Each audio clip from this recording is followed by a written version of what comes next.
Hello friends, once again mind blowing fact welcomes you. तो आज की वीडियो में हम लोग सॉल्व करेंगे class 12th accountancy TS Grewal chapter first NPO का क्वेश्चन नंबर 37 जो कि है from the topic of calculation of gain और loss on sale of fixed assets. तो क्वेश्चन में लिखा हुआ है Delhi youth club has furniture at a value of 2,20,000 in its book on 31 March 2020। यानी 31 मार्च 2020 को दिल्ली यूथ क्लब के पास 2,20,000 का फर्नीचर है उनकी बुक के हिसाब से अगर हम लोग देखें तो। फिर लिखा है it sold old furniture having book value of 20,000 as at 1 April 2020 at a loss of 20% on 31 December 2020। यानी उसने पुराने फर्नीचर को बेच दिया 31 दिसंबर 2020 को, जिसकी बुक वैल्यू थी 20,000 1 अप्रैल 2020 के हिसाब से। इसके बाद लिखा हुआ है furniture is to be depreciated at the rate 10% per annum. Furniture costing 1,50,000 was also purchase on 1 October 2020। यानी फर्नीचर की डेप्रिसिएशन जो कॉस्ट हमें करनी है वो है 10% पर एनम के हिसाब से। इसके बाद लिखा है 1,50,000 के फर्नीचर 1 अक्टूबर 2020 को हमने खरीदे भी हैं। इसके बाद लिखा हुआ है क्वेश्चन में prepare furniture account for the year ended 31 मार्च 2021। यानी हमें फर्नीचर अकाउंट बनाना है जिसका ईयर खत्म हो रहा है 31 मार्च 2021 को।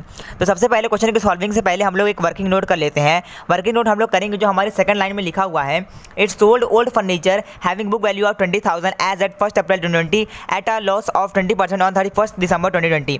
यानी 31 दिसंबर 2020 को तो हमने सामान बेचा है, लेकिन उस सामान की बुक वैल्यू 20,000 थी 1 अप्रैल को और हमने 20% के लॉस में बेचा है। तो आइए मैं इसे वर्किंग नोट करके आपको समझाता हूँ। तो फ्रेंड्स ये रहा हमारा वर्किंग नोट। तो वर्किंग नोट में सबसे पहले हम लोग कैलकुलेट करेंगे डेप्रिसिएशन, क्योंकि हमने सामान बेचा था 20,000 का 31 दिसंबर को। यानी 31 दिसंबर को बेचा है, मतलब 1 अप्रैल 2020 से 31 दिसंबर 2020 तक ये सामान तो यूज़ हुआ ही होगा। तो इस दौरान जब हमने इसे यूज़ किया है तो इसकी कुछ तो डेप्रिसिएशन कॉस्ट हुई होगी।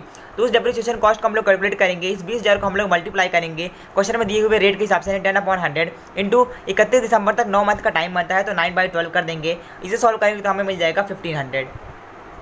यानी 1,500 का डेप्रिसिएशन निकलता है। अब अमाउंट सोल्ड यानी अमाउंट फिर हमने कितने की बेची, तो इस 20,000 में से जब हम इस 1,500 को माइनस करेंगे तो हमें मिल जाएगा 18,500।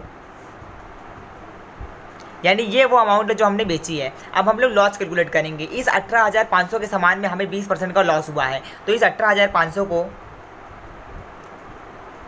हम लोग 20/100 कर देंगे तो हमें मिल जाएगा 3,700। यानी 3,700 का हमें लॉस हुआ है। जो 20% का हमें लॉस क्वेश्चन में दिया था वो ये अमाउंट थी 3,700 की। तो सबसे पहले एक बार आपको फिर से समझा देता हूँ। हमने 20,000 का सामान बेचा था, लेकिन हमने 31 दिसंबर तक उसे यूज़ किया है, तो हमने 10% के हिसाब से डेप्रिसिएशन कॉस्ट निकाली तो हमें 15% का डेप्रिसिएशन मिल गया।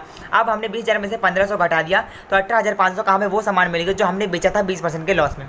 अब हमने 20% का लॉस कैलकुलेट कर लिया 3,700। अब आइए इन सबको फर्नीचर अकाउंट में शो कर देते हैं। तो फर्नीचर अकाउंट का हम लोग फॉर्मेट बना लेते हैं सबसे पहले। तो फ्रेंड्स ये रहा मेरा फर्नीचर अकाउंट का फॉर्मेट। सबसे पहले मैंने लिखा है in the books of Delhi youth club, फिर मैंने लिखा फर्नीचर अकाउंट, फिर डेबिट क्रेडिट, फिर date particular amount, date particular amount. अब इस कॉलम में सबसे पहले हम लोग लिखेंगे जो बैलेंस हमारे पास स्टार्टिंग में था 2,20,000 का, लेकिन इसे हम लोग दो पार्ट में करेंगे। पहला 20,000 जो हमने बेचा था और दूसरा 2 लाख जिसे हमने रखा था। तो आइए इसकी एंट्री कर देते हैं। तो ये देखिए फ्रेंड्स, मैं लिख दिया to balance brought down A20,000 B 2 lakh और टोटल अमाउंट मैंने बाहर लिख दी 2,20,000। अब इसके बाद जो मैंने सामान बेचा था 20,000 का, एक सेकंड, ये देखिए इस 20,000 का सामान जो हमने बेचा था जिसमें हमने 1,500 का पहले डेप्रिसिएशन माइनस किया था, जो 18,500 की अमाउंट आई थी। इस 18,500 में से भी हमें 3700 का तो लॉस हुआ था। तो 3700 का लॉस हटाने के बाद हमें जो अमाउंट कितनी बचती मिलेगी, इसे कैलकुलेट करने के लिए हम लोग इस 18,500 में से 3700 को माइनस कर देंगे। तो इसको माइनस करने के बाद हमें मिलेगा 14,800। तो यही अमाउंट हमें मिली होगी या तो बैंक से या तो कैश से। तो इसे हम लोग लिख देते हैं क्रेडिट साइड में।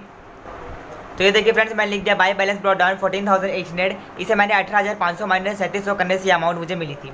अब इसके बाद मैं लिखूंगा वो जो डेप्रिसिएशन मैंने कैलकुलेट किया था 1,500 का, उस डेप्रिसिएशन को मैं साइड में शो करूंगा, क्योंकि कुछ तो डेप्रिसिएशन हमारा था ही, तो उसे मैं दिखा दूंगा। तो ये देखिए फ्रेंड्स, मैंने लिख दिया बाय डेप्रिसिएशन 1,500 का अमाउंट। इसके बाद हम लोग जो हमें लॉस हुआ था 3,700 का, उस लॉस को भी दिखा देंगे। तो ये देखिए फ्रेंड्स, मैंने लिख दिया बाई लॉस 3,700। इसके बाद मैंने 1 अक्टूबर 2020 को एक और फर्नीचर खरीदा था, तो उस फर्नीचर के खरीदने को मैं डेबिट साइड में दिखाऊंगा, क्योंकि डेबिट साइड में हमारे एसेट्स आते हैं और फर्नीचर हमारा एसेट है। तो आइए इसे भी शो कर देते हैं। तो ये देखिए फ्रेंड्स, मैंने लिख दिया टू बैंक 1,50,000 और इस फर्नीचर को मैंने नेम दिया है सी, क्योंकि ए और बी के नाम के मेरे पास फर्नीचर थे ही और तीसरे फर्नीचर का मेरा नाम है सी।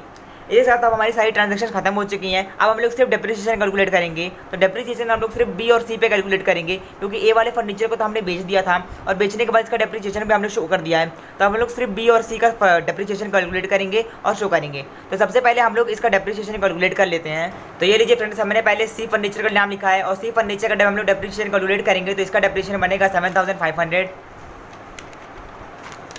आज जब हम लोग बी का डेप्रिसिएशन कैलकुलेट करेंगे तो बी का डेप्रिसिएशन हम लोग कैलकुलेट करेंगे उसके 2 लाख पर। तो 2 लाख को जब हम लोग कैलकुलेट करेंगे तो ये हो जाएगा 20,000।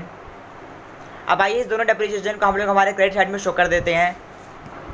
तो ये देखिए फ्रेंड्स, मैंने लिख दिया बाई डेप्रिसिएशन बी का 20,000 और सी का 7,500। इन दोनों के अमाउंट को मैंने ऐड किया और बाहर लिख दिया 27,500। अब इसके बाद जो हमारी बैलेंसिंग अमाउंट बचती है उसे यहाँ पे लिख देते हैं।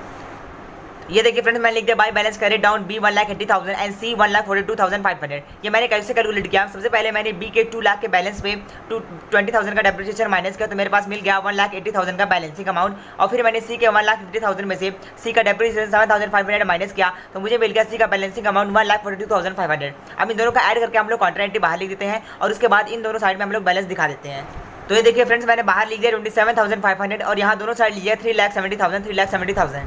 तो फ्रेंड्स, इसी के साथ हमारा क्वेश्चन नंबर 37 का सॉल्विंग खत्म हुआ। दोस्तों, अगर आपको मेरी ये वीडियो पसंद आई हो तो इसे लाइक कीजिए, अपने फ्रेंड्स के साथ शेयर कीजिए, ढेर सारे कमेंट कीजिए और प्लीज़ मेरे चैनल को सब्सक्राइब कर लीजिए, क्योंकि आपका सब्सक्रिप्शन ही मेरे लिए मोटिवेशन है। Thanks for watching, keep smiling.